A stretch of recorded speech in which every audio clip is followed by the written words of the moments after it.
Okay. Hello, David. Hello, everybody who can watch us and listen to us. I'd like to welcome David Berceli, the founder of very beautiful and very deep and profound method, TRE, trauma and tension releasing exercises. If you wish to know more about TRE in detail, what everything was already said before, feel free to Google it. And I'd like to go 1-2 layers deeper with David. David, welcome to the show. Thank you very much. It's good to be here with you. Okay, just deep dive. Who are you, David? If you consider yourself now, in your age, with your experience, who are you? This is the question I use for everybody. Yeah. Well, I think it's multifaceted and multi-layered because I've lived a variety of different expressions of life. Because for 20 years I was living as a person who worked with nonprofit organizations. I lived in many countries. I lived in situations of war and political violence, natural disasters. And then I got several degrees at universities, multiple universities around the world. So I've had a variety of different experiences of life that forced me to go very deep, sometimes very unpleasant experiences. And then with the academic background, to try to figure out how to articulate what's the experience of humanity, not just my own, but how do I use what I've experienced and then try to articulate and then uh, expand that to, oh, this is how human beings are in life. So I'm both an individual and I'm a collective of both myself and humanity, sort of dialoguing back and forth. And it comes from lots of difficult lived experiences and lots of academic articulation of that. Hmm. Okay, okay. And probably not everybody knows you in person. And I'd like to know what are your values and life's pillars that are important for your living, for your life. Well, I think as I've gotten older, and I'm really grateful for that, my values have constantly sort of adjusted to becoming much more simple. It's like, how do we just stay grounded, happy, good human beings, both towards ourselves and towards humanity? How do we participate in humanity in a way that contributes, but I don't give myself away? So it's sort of like I just want to be simple and be very grounded and just be very kind. So it's almost like the longer I've lived, the more I've reduced both expectations of myself and expectations of how do I participate in living on the planet with other human beings or with life in general. So I think all of us move in that direction to becoming more and more simple, less complex, and yet somehow more genuinely kind and gracious to one another so that we eradicate in some ways competition and we replace it with collaboration as human beings. Yeah, that sounds amazing. It doesn't work in every corner of the world, as you see, but it brings me to next question: how to live to become a wise elder? Because we see there are many elders who are not very wise. How to live to become a wise elder? Well, I can talk about the way it happened in my life was that I engaged in life very deeply, like living in war, as an example, and a lot of political violence. And then after that, I just felt compelled inside myself to move away into complete solitude, sometimes for 6 months at a time, where I just simply let my brain kind of process everything that it went through, and I could quiet myself down and somehow in that quieting comes a new articulation of what that experience was like because the experiences of violence or the experiences of difficulties in life, even Mm, just raising children and, having a family and stuff like that.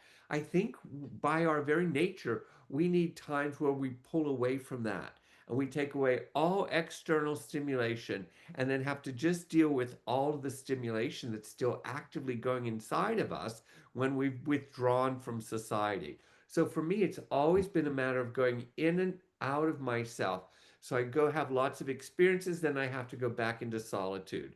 I process that, and then I have more experiences. And somehow that movement back and forth for me seems to be absolutely naturally human. And the difficulty in our societies globally is people don't often have that opportunity to go into the solitude at the time that they're desperately needing it. So they end up then working and working and working themselves in so much activity that they collapse into the activity and then never really get to re-identify or reaffirm themselves as a participant in society. And I think that's a real complication, the way society is structured. mm.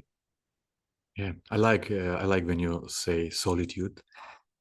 I myself do it on a regular basis, and I see how powerful it is, and it changes everybody. Yeah, there's tremendous value in solitude, more than what society sort of uh, talks about or recommends. But I have found, and solitude is sometimes very difficult. It's not just a simple, easy running away from things. It's really processing stuff deep inside. But I'm convinced the human person is designed that way. Mm, that's true. That's true. Uh, what is your contribution, your gift to the world, according to yourself? I think my gift is trying to help us recognize as a human species, and I'm doing this through TRE, is to recognize, wait, we're designed to actually live a life, no matter how difficult it may be. We're designed to actually live through that lifestyle and actually grow in it, even evolve as an individual and as a species, a human species. So my contribution is sort of an expanded consciousness to say, no matter what we've been through or what we're going through, we can find a way to make that a growthful process as an individual and as a collective. Those two are very important. And I'm trying to contribute, and hopefully I have, to both my personal individual growth and then sharing that with other people to say, all right, this is our collective growth now. We can do this together. So I think my contribution is we should be extremely hopeful as human beings. We are designed to not only survive life, but actually to evolve from the experiences that we have in life, no matter how difficult they may seem at times. Mm, very nice, very nice. Um, you are at the age when we can say you are maybe in the last third of your life, and where I'm aiming to is what are your challenges and joys in this part of the life Well, I think this last third of my life, or quarter? yeah, the last quarter, it's the challenge is about, can I just enjoy the pleasure of the present moment without anticipation of future or past? And all these meditators talk all about that. But enjoying the pleasure of the present moment could mean having a nice glass of wine. It could mean having a nice meal, Mm, laughing with friends and relatives. There's nothing that should be done, if you will, at this time, except follow what happens from day to day, but enjoy that very deeply. Like every moment, enjoy that. Wow, this is a treasure in life. I'm going to be leaving the planet soon. My time here is going to be over soon. And so my thing is, can I enjoy the rest of my time here with just simple pleasure, nothing complicated, and not things expensive and all that sort of stuff. It's just about, can I live simplicity of life with pleasure? And that's sort of where I'm mm, at in life right now. mm. I myself work very closely with groups of men. I'm doing trainings for men long term. And I'd like to ask you, because I see there is, it's very similar in almost every Western country, especially, that the rate of suicide is huge. And why I'm talking about men is that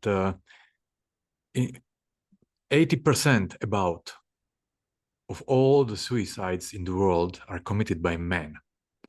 And what we can also say, the most uh, prisoners are men, and also probably the most of people without homes on streets are men.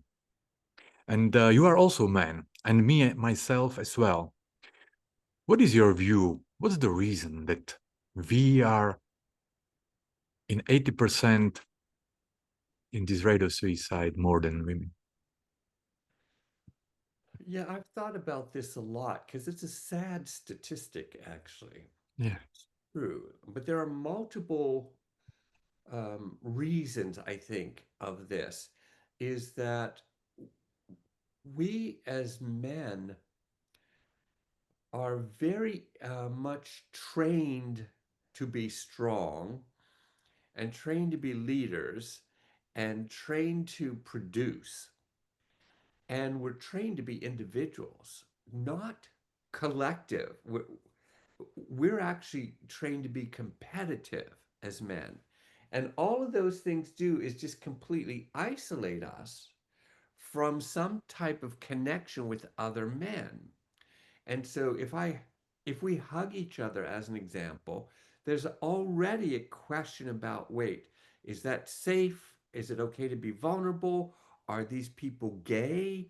And all of that sort of Mm. questioning comes up that the minute I try to reach out as a vulnerable, sensitive man, there's all sorts of things that go into my head telling me, don't do that. That's not an acceptable way to be a man. Now, what this does biologically in us is it gets me to turn off all of those feelings. So I turn off sensitivity, crying, sadness, helplessness. I have to numb myself from those. Okay. So I actually can numb myself so I don't feel those. But here's where I think suicide comes in. Once I numb my body enough, there's no longer any signaling coming from the body to the brain. So the ego is basically isolated. The ego is what decides I want to kill myself or not. The body does not pulsate with that at all. The body pulsates with signaling, I want to live. I'm excited. This is wonderful. I like it. I want to feel, oh, this is good. Those are all the signals that come from the body. Oh, I'm feeling lonely. I need a hug. I'm feeling sad. Those are signals that come from the body. Neurologically, we know this. And yet the brain turns them off. So literally, when a person thinks about suicide, it's because they're completely numb and they have no longer any of the signaling from the body that says, no, no, I want to live. This is painful. This is sad, but I still want to live. But the ego, since it's shut all that off, it just says there's no hope. I can't feel anything. I don't like anything. Life is terrible. I want out of this. So when I work with people with suicidal ideation, almost always men, I have to get them back in feeling their body. So if the signaling returns from the body that says, I want to live. And then that down regulates the ego's drive to kill itself because now the ego says, I can feel. It might say, I don't like the feeling, but at least I can feel. Mm. So I think that's the big problem is that we have numbed the very mechanism, meaning the body, that actually um, dialogues with the ego about no, don't kill yourself. That's not a solution. And because we're so numb as men, we've lost the dialogue. And we only have one half of the dialogue, which is the ego that says, I don't feel. And so Mm. there's no way out. And I want to, I want to stop my existence, is what that is. Mm. Okay, okay, thank you. I see also that men very often don't see the way out of their situations, and unfortunately, very Well, I often think they're we need alone. the body to see the way out. That's what we're missing. We need to be the full human alive organism.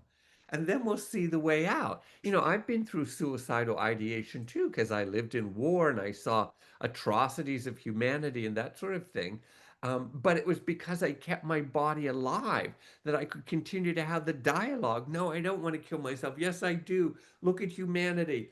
But if, as long as I kept this alive, there was at least a chance that my body would help my ego, convince my ego that no, that's not the way out. But when you don't have sensation in the body, you're really left with just an ego that wants to escape. Hmm. Yeah, yeah. Uh, we are taught, men, and you can read it in many books as well for men, that you should hold a space for a wife, for your wife, and she's bringing some emotions, and you should be there, and you should just listen. You should just be there to validate. And I see that many men, in theory, they know exactly how to behave, but in reality, when they are in a relationship and they uh, are in the situation, they just collapse. They just start to invalidate. They just to defend themselves, and they come in the position of little boy somehow. Because I see that how can a man hold a space for his wife when there was no one who held the space for him, and he doesn't know what emotions and feelings are inside of him? How can be this safe harbor for his wife, actually? Yeah. Yeah, no, that's very true. It's basically a one-way street. If I were to develop a workshop for men, I would just have men for 1 month sitting there holding each other, letting each other cry in each other's arms. We need crying, first of all. Men are not allowed to cry. It's weak, it's vulnerable, you're insecure, etc. Crying is nothing but a pulsation of the diaphragm, which stimulates aliveness. See? Mm. And so the human organism is designed to cry for one reason, to move the diaphragm, to pulsate breathing, and to release whatever it is that's being squeezed inside. And so men squeeze their whole life, holding all their emotions inside. Their diaphragm is stuck. I have many men say to me, I haven't cried in 20 years. I don't even know how. And they're actually right. The diaphragm is so frozen tight that they can't, literally, physically can't cry. But I'm convinced if we could just get men to cry and hold each other and feel safe, everyone would start pulsating back to aliveness again. It's not complicated, actually. Yeah, it's not. It's not. And before we come to TRE itself in more detailed manner, I'd like to ask maybe one or two more questions. According to yourself, how can a man, and also woman, of course, but how can a human being live more fulfilled life? It sounds terrible to say because it's so much more simple than we think. Yeah. It's just really just live inside you, feeling yourself as much as you can. Now, whatever you have to do for that, some people meditate, some people play sports.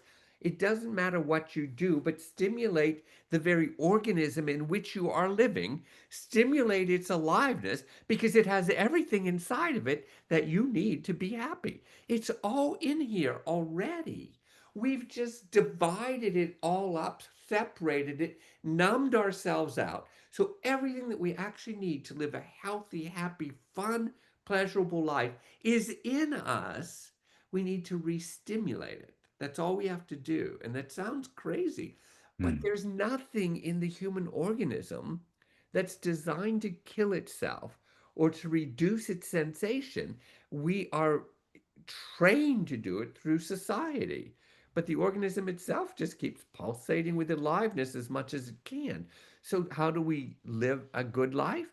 Keep this thing running and pulsating as alive as you possibly can in whatever way works for you. But keep it alive because it has everything you need to enjoy the pleasure of living life. Yeah. I used to travel a lot, and it's been now, I guess, 20 years about. And this time I was in China, and I was responsible for half of the world. And I was already fed up with all the hotels and restaurants, and it was nice, but I was already full of this.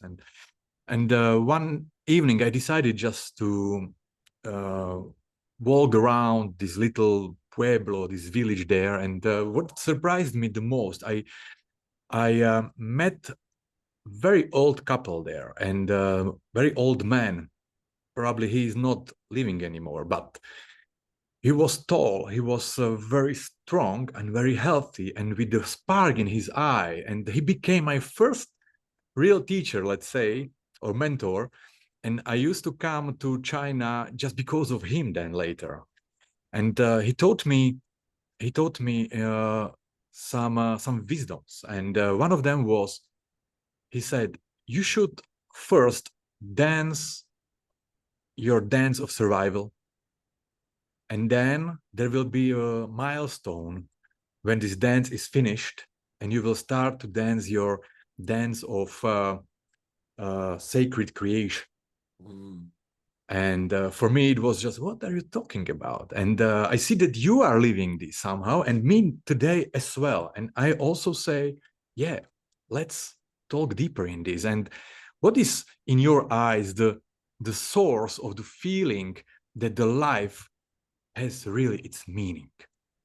You know, as I get a little bit older, I'm convinced that the human organism has designed in it genetically this movement towards what we're calling wisdom or spirituality, for lack of a better word, sacredness. I think we're designed with that, and that there's a biological and a neurological movement in that direction by the very nature of moving through our age on this planet.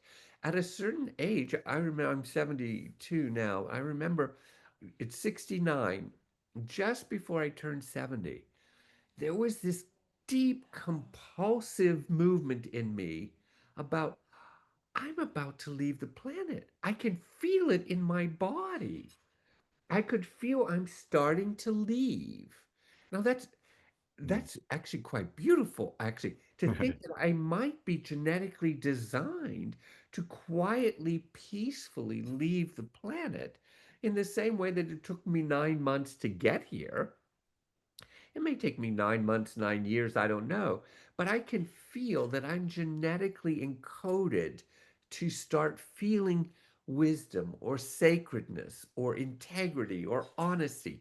That's actually part of not just something I make up in my mind. My nervous system is designed to move in that direction. My biology is designed to generate those chemicals for that. So I'm convinced we as a species are automatically designed to move in that direction.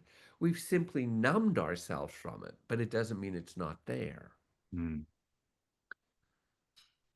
Okay, thank you. Let's move to TRE more and more now. And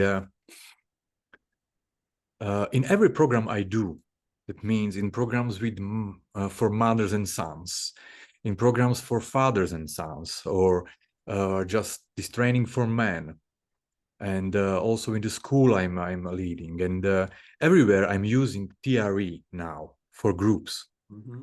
And what I'm doing as well is that TRE became my daily routine every morning, just a couple of minutes. Me too. And it's been now, okay, 5 6 years, and I'm a provider of TRE as well, and I'm in very close touch with very inspiring people who are doing TRE in the USA as well. And what I want to ask is, because I see the difference when you are doing TRE alone at home or in a group. And I'd like to go deeper in the topics: TRE in groups, TRE for kids, TRE in masculine world. Yeah, this is what I see the most, and I see the changes, what happened to men after using TRE. And just before we go deeper, I'd like you to say, what is your view of TRE today?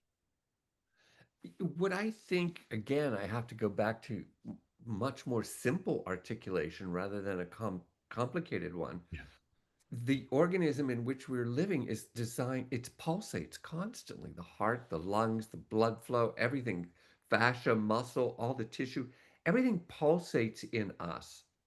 Well, when we get frightened or nervous or whatever, we perceive a threat, we start to squeeze that pulsation. And so the tremor mechanism that we activate in TRE is nothing but a genetically designed mechanism to actually restore pulsation after the threat is over. So we're actually, again, genetically designed to move forward in life and to pull back when it's threatening. And then we have a genetic mechanism that gets us to pulsate and move back into life again. So we should be doing that constantly throughout all of life. Yeah, yeah. This is true. Yeah. And what is your deepest or most accurate neurobiological model? Why these spontaneous tremors or shaking are so effective in releasing stress or tension or even trauma when many other therapies try to suppress this? There are two things I think that cause this to be uniquely different. One is it's what we call subcortical. It goes below the cortex or the ego. It goes to a more primitive part of the brain, which is the brain stem, and then that's connected to the spinal column, which is the nervous system. Okay? So when Mm, we activate that, it automatically begins to down-regulate, meaning it recalibrates the nervous system, calms it down, and it does it because it can circumvent the ego. The ego isn't obstructing it. And so the body is actually given freedom to do what it already knows how to do, and it can do it by itself. So it circumvents the ego because it's in a very primitive part of the brain, mm, but it's so connected through the nervous system and fascia patterns to every organ inside the body that it can affect everything in the structure in a matter of 15 minutes and actually get the person reconnected to themselves. That's its greatest value, is circumventing an ego that would inhibit it. mm. And then it automatically brings the body to aliveness. That's what you're seeing in all the work. Why does it work so well with men? It does exactly that. Circumvents an ego that says you have to control yourself, gets the body to be out of control, and they feel pleasure in that. You say, well, that feels really good. See? And that's all we did. The very one thing we need to do is go around the ego that's socially trained to inhibit aliveness in the human body, and particularly in men, unfortunately. What is your idea behind what's the reason why we adults, or maybe already in adolescence age, or maybe even earlier, we this ability of the body stops somehow, or we just stop it by ourselves? Why? What is the reason? Are we are afraid of something, or why? No, if you think of just going to school. When we go to school at the age of 6 or 7 years old, everything is in school. Sit still, be quiet, listen to Yeah. me, follow my directions.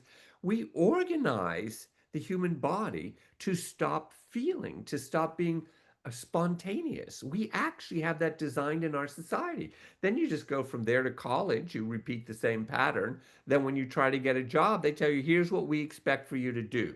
And Mm, most of the time, it's don't be spontaneous, follow our rules and laws. So, built within the social structure is this sort of behavior. But interestingly enough, if you go to different cultures that we call, quote, primitive or less advanced or evolved than us, where they sing and dance and enjoy and play with life, even within their school system, this is built in. You find that all of a sudden they're all alive, they're happy, they're enjoying themselves, and that's because they kept the organism alive and they didn't train it to edit its aliveness for the purpose of societal participation. mm. Because when we observe the animals, we can see they are tremoring just in normal way, huh? Exactly right. And they don't, it's already been well documented that animals in the wild do not suffer from post-traumatic stress disorder, even though they may face a life or death threat every single day. Yeah, Whereas domesticated animals do suffer from post-traumatic stress disorder. Why? Because we've locked them into a place where there's no escape. And so yeah, they suffer from post-traumatic stress. And undomesticated animals in the wild have no problem with it at all. They can yeah. survive a life-threatening threat every day and still live a happy, peaceful life. That's true. The birds on trees, they sing every morning, even Yep, when they met an eagle yesterday. exactly right. They had to run from the cat, but they don't care. They got away, they shook it out a little bit, Exactly. and they start singing again. Uh, how But was the see, we're moment? designed to be like that too. That's very important. That's how we are designed. We Yes, have a social structure that has trained us not to follow that design. exactly, exactly. This is what I see. Um, how was the moment, or maybe in another way, do you remember the moment or clinical case when you first realized that you had discovered something that is going beyond conventional therapeutic techniques and could change the paradigm of trauma treatment? Yeah. There were two moments, and they both belong together because it was an evolutionary experience for me. I was living in Lebanon, and it was during a time of very severe fighting and violence. There was myself and about four other guys who were standing around out on the street. Everything was peaceful and quiet, but then a mortar shell came over, and it was terrifying. The loudest sound, we were frightened by it. Excuse me. And every one of us went like this, but we were from five different countries. And I looked at that and thought, how did every one of us know to do that? And none of us were trained to do it, but yet we did it so quick. It was an instinct response. It wasn't something we thought about doing. And it was the first time I thought, we have a mechanism in us designed to save us from a life-threatening event. And every human being has it because I just watched it from five different countries. And none of us were trained to do that. And none of us even knew that we did it in a sense. And so I thought, well, what part of the brain makes this happen so quickly? And then what muscle pattern is that connected to that would cause every one of us to go into what's called the fetal response now? That's a protective position for the human body. How did we know how to do it? We must be genetically encoded. So that was the first insight. It's like, that's interesting. We can do this. The second one came when I was living in a bomb shelter in, not living in it, but I was in a bomb shelter in southern Sudan that was during fighting again. And these were aerial bombs and they were terrifying. And in the bomb shelter, I looked around and all of the young children, all the way up to about the age of 10, 9 or 10 years old, were shaking in terror. They had not yet been trained to inhibit it. Whereas about 11 years old through teenage years, you could see they were shaking, but they were trying to control it. And none of the adults were shaking. None of them. And I saw evolution right in front of me. And so I went up to the adults afterwards and I said, do you ever shake the way the children do? And they said, oh no, we don't want the children to think we're afraid. So we learned how to contract that shaking mechanism, which is automatic in the human body. The young children showed that to me. We learned how to train ourselves out of it, just as mostly men learn how to train themselves out of crying. So if a man is going to cry and that's not socially acceptable, he'll squeeze the diaphragm, the intercostal muscles, and the throat unconsciously to hold back a cry. But all that's doing is inhibiting the normal pulsation of the human body. We learned how to inhibit the normal pulsation of the human body around terror. And so when we get terrified or frightened, we don't shake, not because we shouldn't, but we should actually shake, but because we trained ourselves out of it. And so we no longer do it. And so those two things together, I thought, wait, this movement and that shaking were both organic. They've got to be connected somehow. And then that's how I ended up putting TRE together and looking at the muscle pattern that runs through the body, the psoas muscle, which is very key to release that whole pattern in the body. And then you could see how easy it is to get the body to shake. It's not complicated. This isn't neuroscience or anything. You just go into a certain Mm, position in the body and it begins to shake very simply and organically with great depth and transformation with simple ease. See, so mm, there we go again. We're designed this way.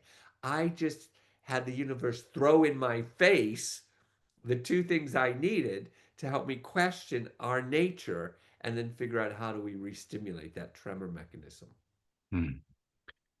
Thank you. I'm living with my family in the Center Europe, in the Czech and Slovak Republic, and this tremor mechanism is very often seen in hospitals, of course, after waking up from anesthesia or after giving a birth in women's world. And when I talk about TRE, they just remember, yes, I remember this. This happened, and they covered me with the blanket because they were thinking I'm cold or I'm Yeah, freezing. yeah. That And it's still not it's included in medicine work. no, which shocks me. I don't even understand it, but you're right. When I show this to women as an example, I say, you probably had this experience or you inhibited the experience when you were birthing a child. It's nothing but a natural pulsation. You squeeze and contract when you're birthing a child, and then the tremor mechanism helps you release. And then you squeeze and contract and you tremor and release.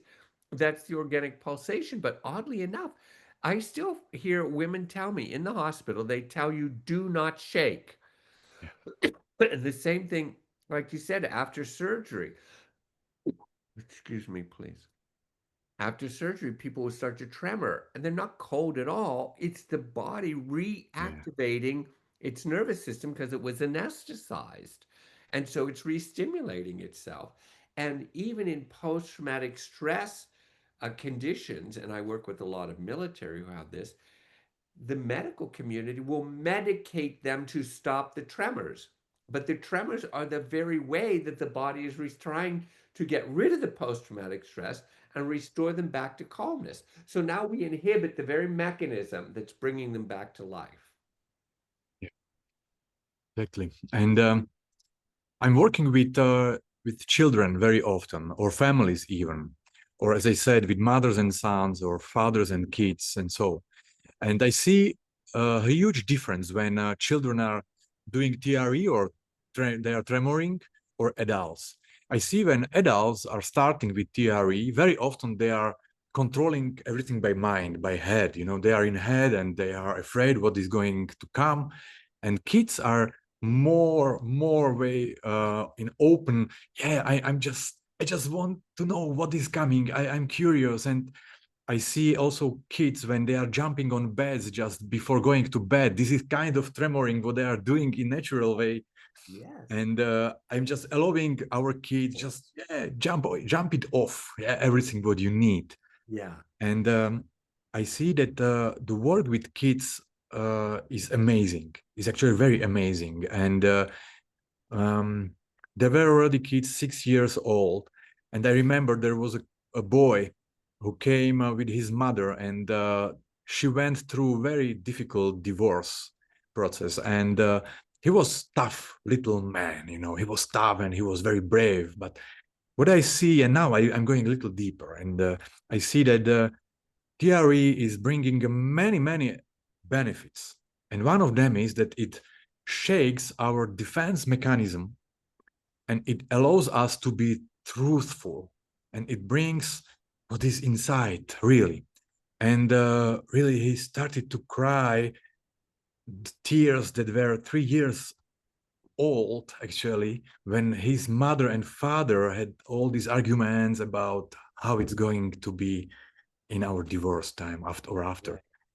And i want I want to ask you, uh, when you compare, or when you have the chance to observe TRE in children's world compared to adults, what can we learn from this about the nature of trauma or tension in us? Well, I think children much more easily give into the tremor mechanism because they have less inhibiting control over it, so they let go. But with children, I play and laugh and joke. A lot of children will tell me, I'll say, "What does that feel like? Can you feel the shaking?" And they'll say, "It kind of tickles," because that's the only word they can come up with to try to describe a sensation inside their body. So I play with all of that. And you're right, that tough little boy who came in as a tough little man, he's more easily accessible to the tremor mechanism because he doesn't have already developed a strong inhibition to um, control himself. Like you say, they'll still jump on the bed, they'll roll around, they'll play and laugh and joke. So they still have access to that part of their humanity. And that's where the tremor mechanism can fit in so easily. We bring it into the playful part of their humanity that's still alive, different than the socialized part that's being trained to control itself now. And if we can get in there quick enough, we can actually reduce that social training and help them stimulate themselves and stay stimulated with aliveness and playfulness. I love the work that you're doing, by the way. I think this is wonderful. I'm trying desperately to bring it to children all over the world before we've trained them how to be so controlled that they can't let go into it any longer. I'm coming to this month. I'm coming to two schools actually, and there will be many kids, but they're coming with their parents as well. This is what I want. I just don't want to work just with kids. I just want also to see the parents, and it's very powerful, very deep.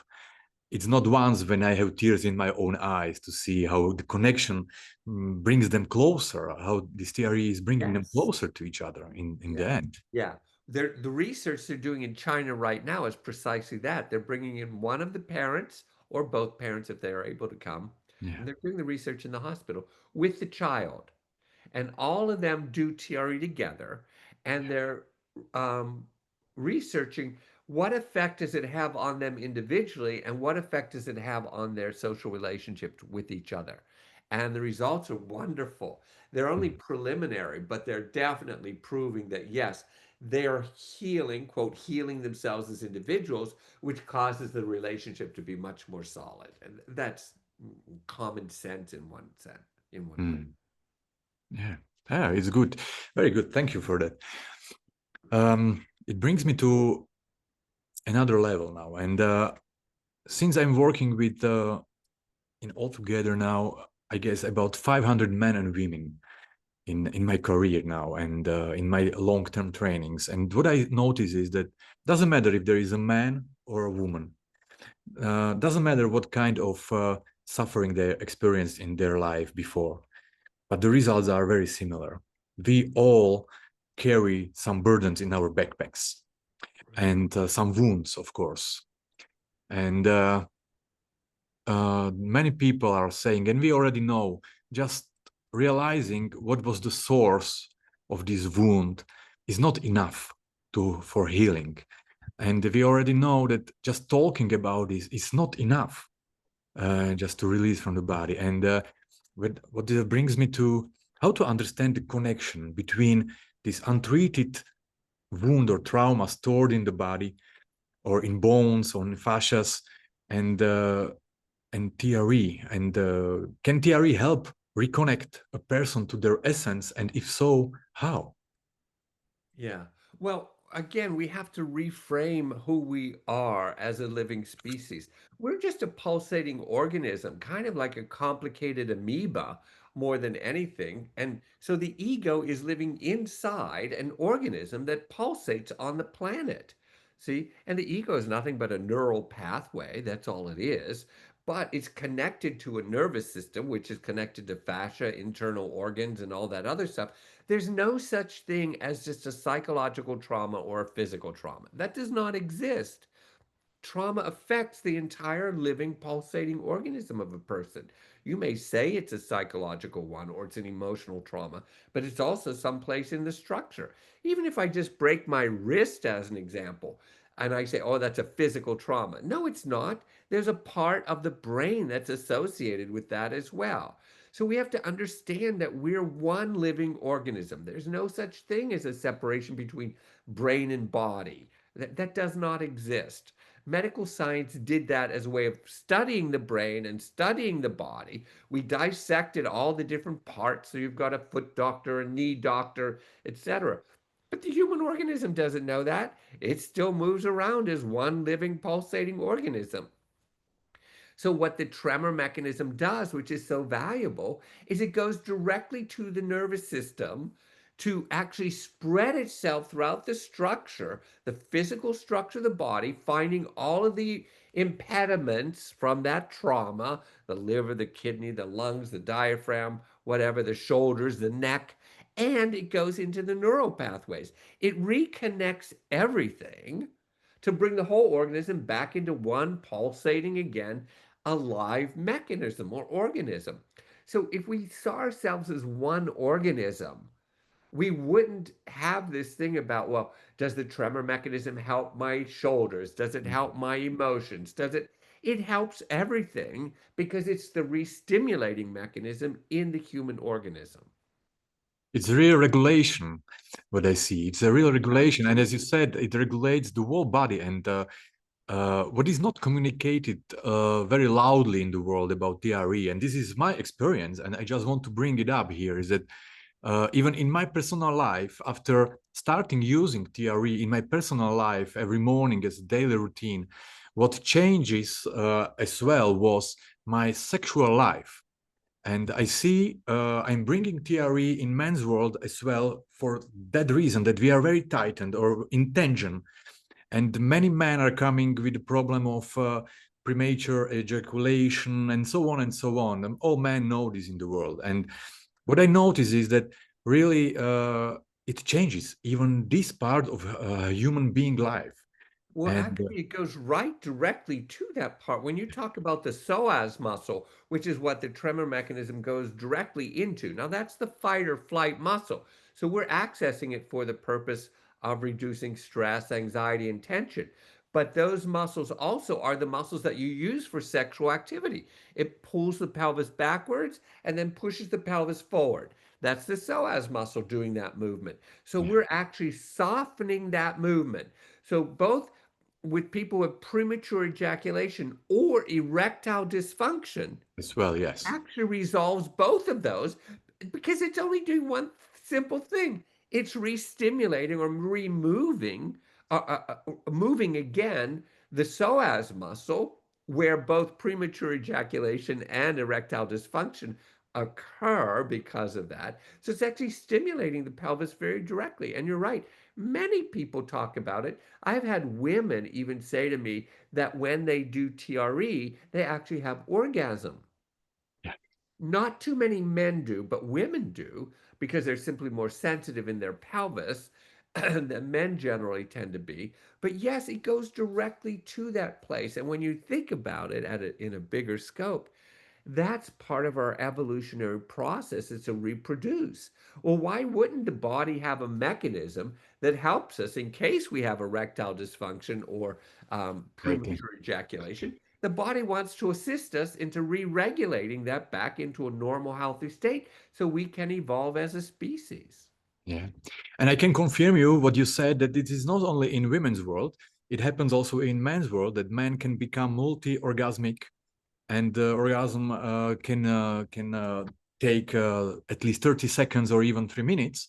And many women are calling me, "Ah, we are jealous about our men because they are beautiful, beautiful orgasms, and even some orgasms in a row." And this is what is also a result of TRE, to be very honest. Not only, but as well. And I just want to say it loudly that people can hear it.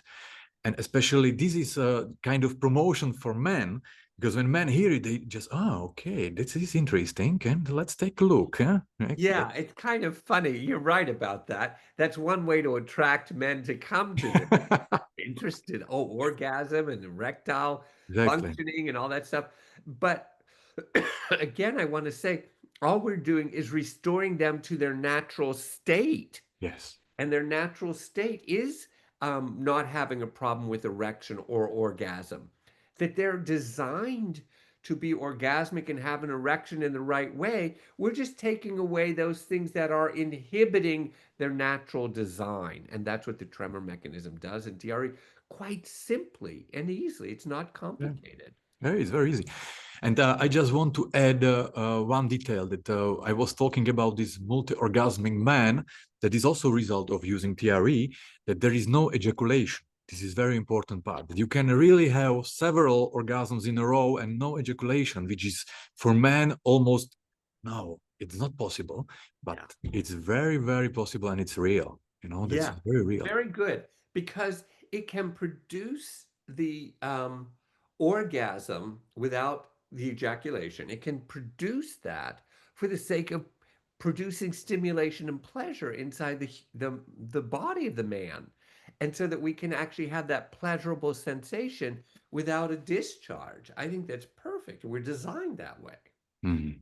Yeah, this is one of the positive side effects, let's say. But in your eyes, besides the primary stress relief, what is the most unexpected, maybe, positive side effect in your eyes among people who practice TRE and in your practice? Well, I think the most positive effect is the human person just goes back into themselves, kind of feeling like, Mm, oh, okay, I can enjoy finally. life. It's like they sink down into themselves where they've been so pulled up and so separated from themselves.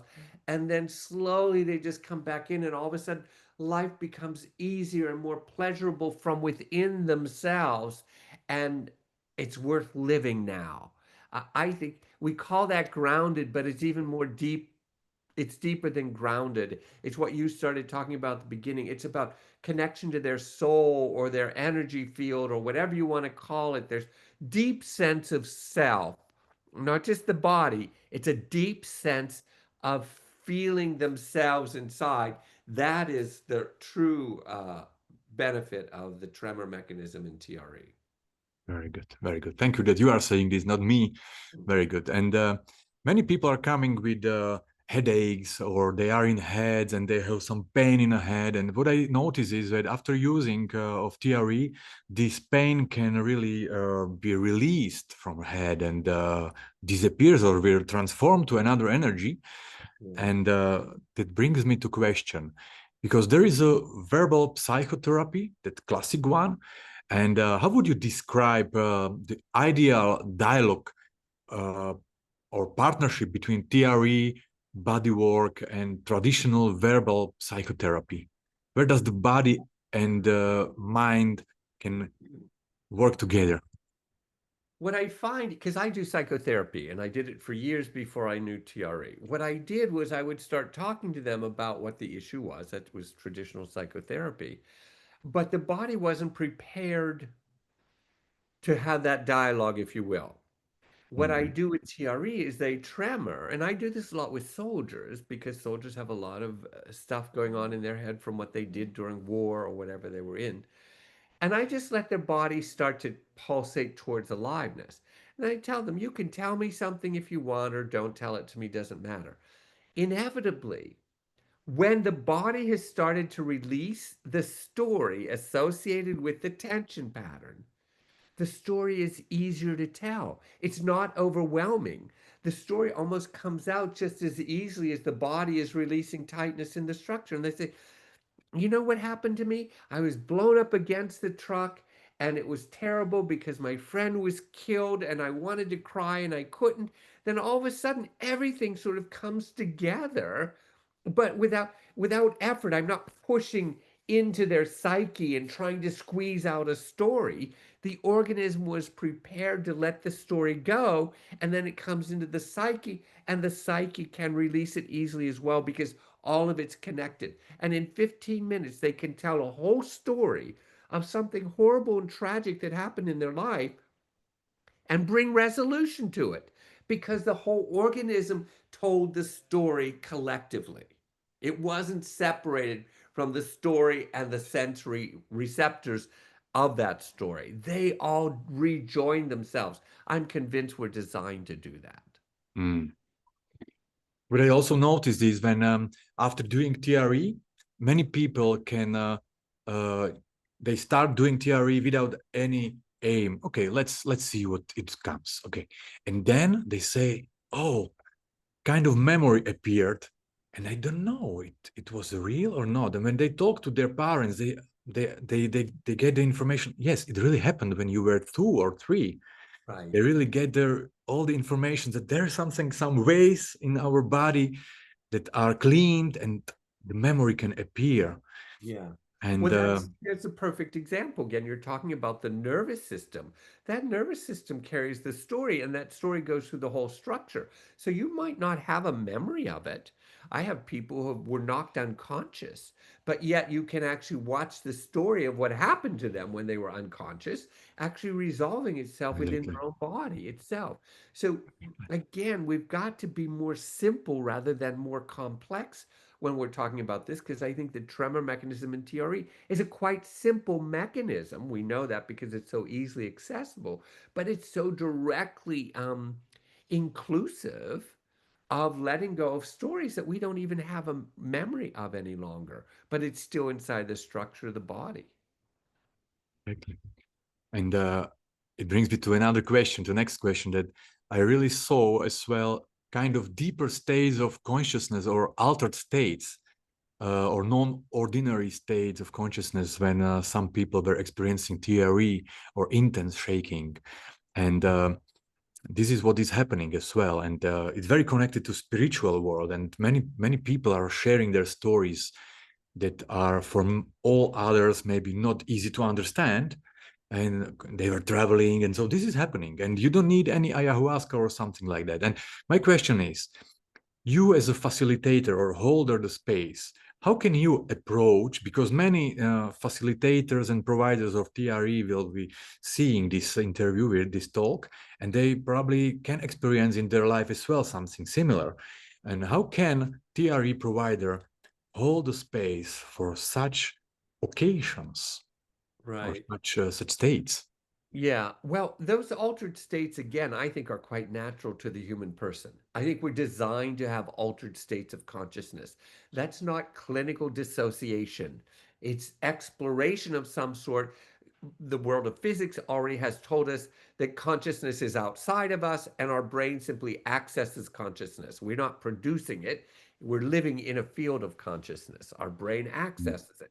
And so what I do when I'm facilitating a large group, and when I can see, like in Thailand, if there are a lot of people who do meditation or yoga and that sort of stuff, they'll do TRE and they'll start to go into these consciousness altered states. And I just so softly keep my voice there and say, okay, go ahead and explore altered states of consciousness and then come back here. Then explore them again and come back here. And so I invite them into the movement. But as long as my voice is still there, and they're sort of following my instructions. Lift your right finger up so I can see that you're still here, even if you're in an altered state. And if they Mm, do that, then I know, okay, they're moving back and forth, which is naturally organic for the human organism. And they're going into these altered states and then bringing that information or that experience into themselves so that they can integrate or ground an altered state experience. This is not uncommon at all. mm, yeah, good. What I love about TRE is that not external input is needed, that your body is wise enough to do it by itself. Maybe you need some sessions, but the body knows, Yeah. and you don't need to be like a pusher. Yeah, I'll help you. I'll help you. Okay, let's have time, and your body knows. Yeah. Well, see, I think that is the key for me, is that we're genetically designed. The body already knows how to do this.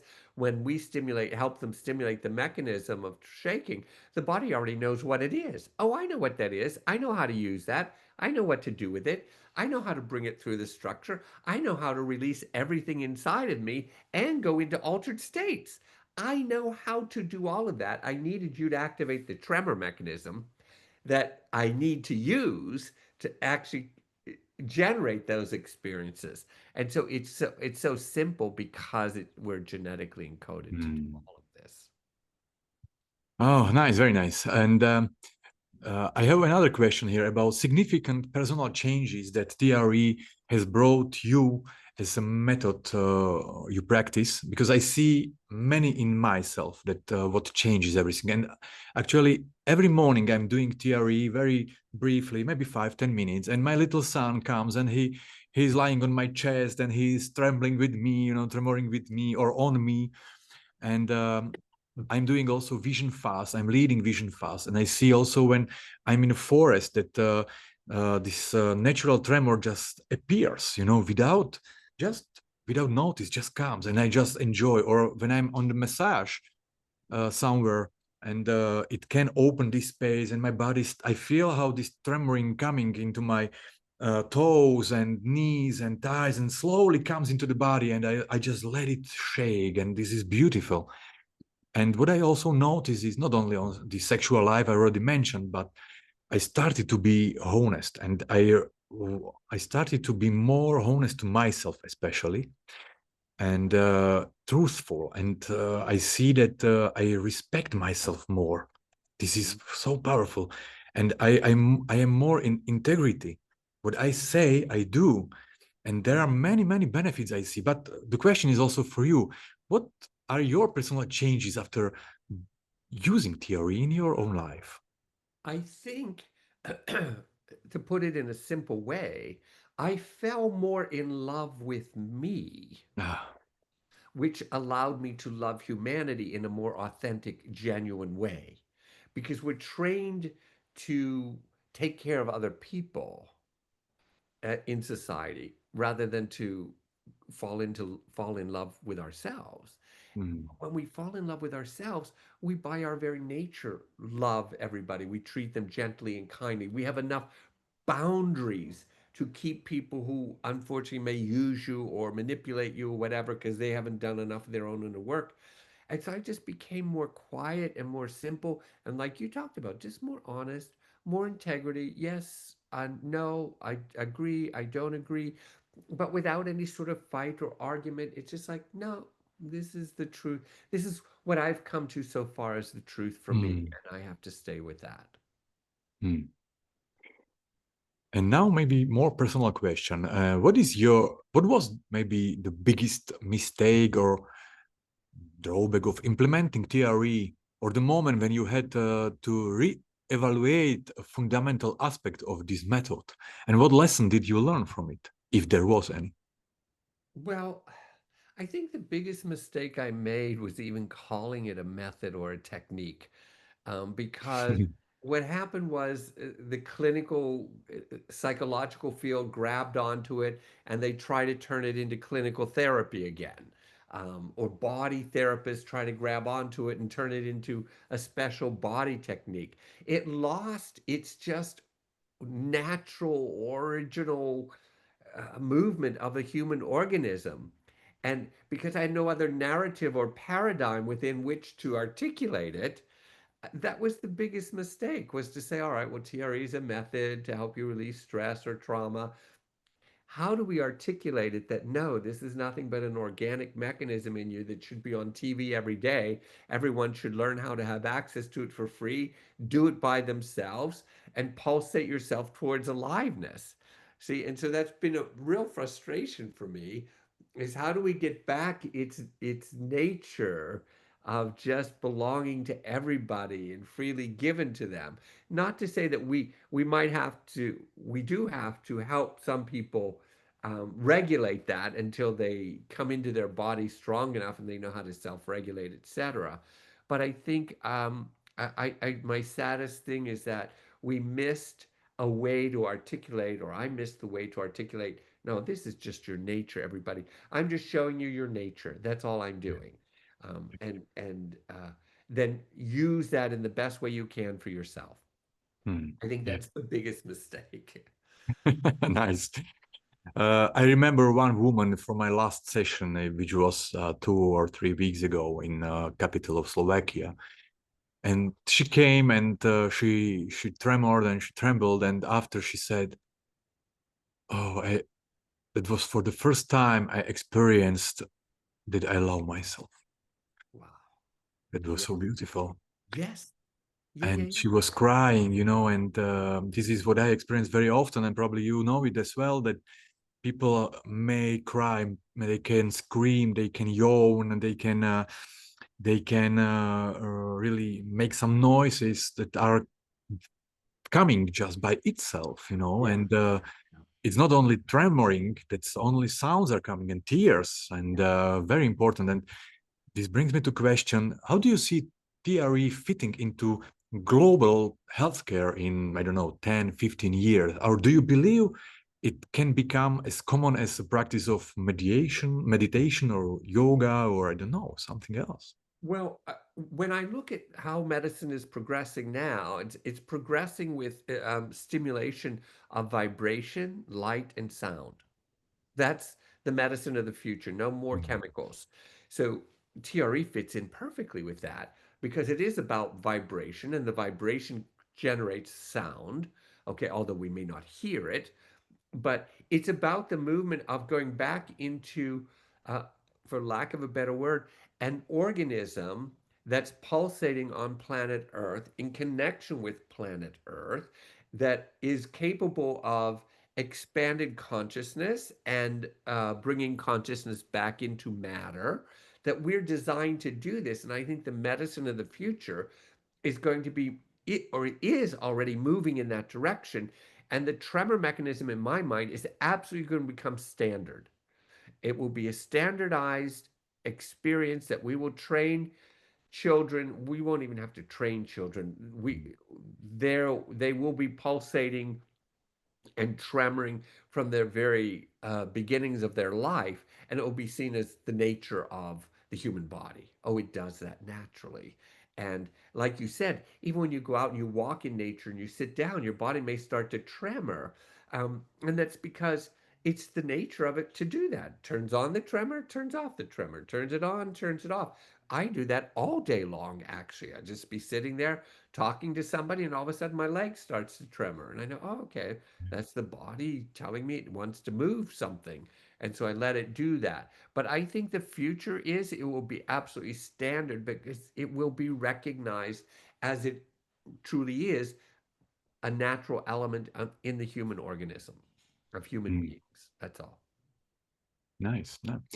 What I also experience is that during listening to music that is powerful for me or personal to me, or during the meditation, or as I said, while I'm sitting at a tree in the forest, the TRE is appearing just by itself, Right. and this Yeah. is what probably you also can experience, and it's very spiritual. Very often I ask myself a question where I ask myself the question where the answer is I don't know, and I'm doing TRE, and then the answer appears. I'm using TRE as well in that direction. Just Yeah. when I need to be clear and open for the answer, I'm doing this. Yeah, and Right. Well, I think what you're talking about still, I'll change the word. It's pulsation. It's a human organism pulsating. And when we say, yeah. I don't know, there's kind of a squeezing in that, a confusion, misunderstanding. And if we're open to it, by very nature, the body will start to pulsate because it's got an answer. It's got consciousness from someplace. And it can give the answer because it can restore its pulsation again. And so I think that's all we're talking about is when I listen to music and all of a sudden I just relax deep enough, I'll start to tremor naturally. Yes, you should start to pulsate. You're vibrating to the rhythm of the music, actually. And that's how we're designed organically.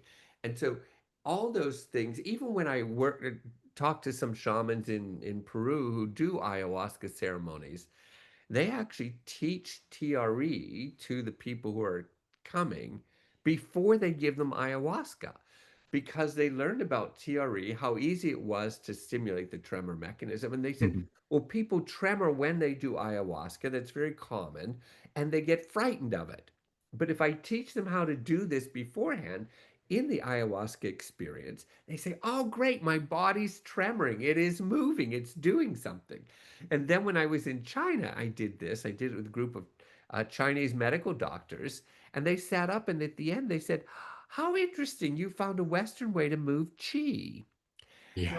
I love that because in their own cultures, they articulated something that was so organic and natural. They knew about it, but they just said, oh, as a Westerner, you figured out how to re-stimulate what is the very nature that we've been working with for years, thousands of years, actually.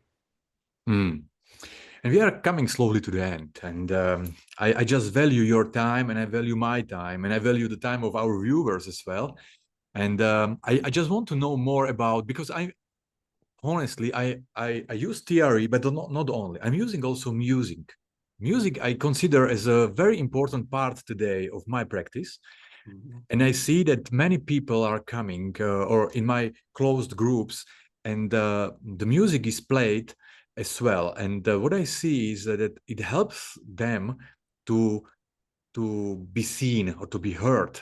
They don't control by head everything what is happening, because they can hear the music and they can just allow themselves to say a word, or they scream or just cry, and it's behind this curtain of music. This is, how do you see when people just combine maybe some other things together in a TRE session? Well, I think combining anything in TRE, as long as it's helping the individual who's doing it, is fine. Some people like music, some people don't like music. Yeah. Some people use drums because if you watch, if you have somebody tremor, I did this in Nepal just recently, last year. I had a group of nuns. They were Buddhist monks. They were all women. They were tremoring on the floor. They did TRE. They thought it was fun and interesting. They really liked it. And then halfway through there, I said, would you do me a favor? Would you chant whatever is a common chant for you as Buddhist monks? They started chanting and it changed their tremors entirely. Mm. See, so that rhythmic movement, that sound, that vibrational frequency connected to the frequency of vibration in the human body and completely adjusted it. So I support any of those things as long as they're helping the human organism to access its own shaking mechanism in a deeper way. If somebody doesn't like it, then I stop the music. If somebody likes it, I give them music. Doesn't matter to me. But Yeah, there are yeah. many different things. Crystal bowls, I've seen people use those. And Or these big gongs as well. and gongs. Yep. All of that works because all of that is about sound and vibration, and the tremor mechanism is about vibration and pulsation of matter.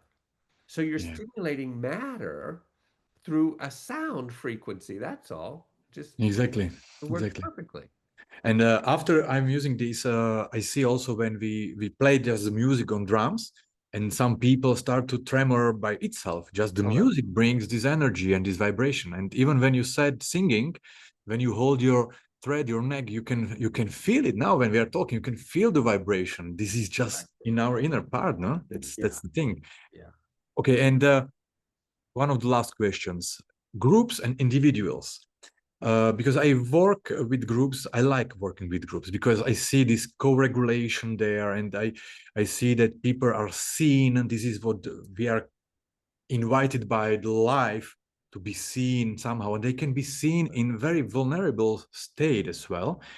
And how do you consider groups and individual sessions? What to consider? What to do to hold the space safe? How do you Right. see these two? Okay, so there's a little bit of differences between both of those. Some people have experienced trauma when they were in a group. So being alone is safer for them. Yes. Others experience trauma alone, so being in a group is safer for them. So in one sense, that's how it has to be individualized if we're working with them in some clinical way. However, Stephen Porges and I talk about this all the time. I'm convinced the tremor mechanism alone can heal any human person. If he was on a mountaintop by himself, the tremor mechanism would work. Stephen Porges says no. The tremor mechanism is working because you have a social connection. See, and so each human living organism is pulsating and helping every other organism in its vicinity pulsate. So when you're working with groups, there's not just individuals pulsating, it's one whole organism that's also pulsating and they're helping each other to regulate. Now, I have seen many times when I've watched the group, that you could see some sort of, for lack of a better word, some sort of energetic field that comes over top of the group, and all of a sudden they're all tremoring the same way, the Mm. same vibrational frequency. It's not big, chaotic sort of thing. Somehow it's all calmed down into this cohesive moment where one vibrational frequency is affecting everybody in the room. Mm. And I saw that it really brings them closer to each other. They, after the session, they are somehow feeling each other. And Yes, especially when because they've families are there. extended their boundary into this, what we call ethereal connection. They're connected in an energy field. Matter is no longer separating them. And Yes. that's why they feel like, I love you. I love me. I love you. I love the Mm. experience, because they're trying to articulate, I had an internal separate experience, but somehow it's connected to an external group experience. Yeah. And I'm convinced we're designed like that. Yeah, very good. What I notice also is different. Is very different when I'm working with only men group, only women group, and Yeah, mixed groups. yeah, And yeah. also, what is very special for me when I'm working with couples in Yeah. TRE or families, and this is so beautiful after the session. Everything is somehow released, and the pressure they brought in the beginning is somehow dissolved, and they are closer, and it's beautiful. What I Okay, love okay, about that too, though, is that we give them a new way to have relationship with themselves. I yes, work with couples a lot, and so the wife is usually the one who comes to me, and then she drags her husband, and so he comes. But what I do is I get them to work with each other. I have one of them tremor while the other one watches, and I point things out, and I say, "Look, I'm going to make an intervention. This is what you have to do at home." So I actually help them learn how to work with each other to have a relationship from a completely different perspective, and they're fascinated by it. Wow, I yeah, never saw her this way, or I never saw him this way. And it works really well because you've empowered them to deepen their relationship by themselves without needing you in a whole new curious way that they've never seen before. exactly. They don't need to talk much. Yeah, exactly right. That's And beautiful. play with it. Yeah, this is the thing. And okay, okay. And last question: if you had to distill the essence of your life's work into a couple of sentences, what would you want people to take away about the natural inner wisdom of the body and Yeah, I TRE? think what I want people to understand is no matter what we have gone through, we are designed to pulsate with excitement, aliveness, life, joy, happiness. That is our nature. It only gets clouded up and covered up by the difficulties in life, but our very nature is a nature of pulsating with fun and aliveness. This should be a pleasurable experience on planet Earth. Unfortunately, it gets covered up, but I believe the tremor mechanism is the very mechanism used to get rid of all those things that covered up the pleasure and joyfulness of being a human being in this experience. Hmm. Thank you. Is there anything you want to share in the end? No, thank you. I appreciate all the questions and I appreciate our dialogue. So thank you very much. I enjoyed it. Thank you. It was very, very huge pleasure for me to talk to you and to have the chance to bring also your wisdom to the world now, maybe from another perspective as well. Thank Yeah. you very much, and have a beautiful life, and Okay. have the spark in your eye, and be inspiring for other people as Thank well. you so much. You That's do my the wish. same. And I'm sure our paths will cross again. Would be happy. Thank you very much. Thank you so much.